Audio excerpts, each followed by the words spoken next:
Так, всем привет, ребята. Значит, ну вот таким вот навесным способом все крепится. Вот это сопротивление 100 килоом. То есть я отсюда вот это стандартное выпаиваю, оно тоже на 100 килоом. И вот таким вот образом припаиваю проводками. Пока так.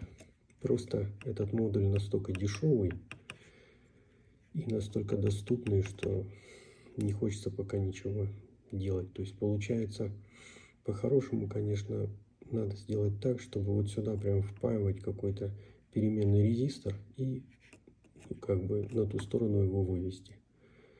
Вот, ну пока вот таким образом. Ну, вот здесь можно посмотреть вот этот модуль зарядки. Ну и все. Здесь вот можно нажать на паузу и посмотреть. То есть, по идее, у вас должно получиться. Вот вы нажимаете, и у вас должна гореть кнопка. Вот, выключили, все.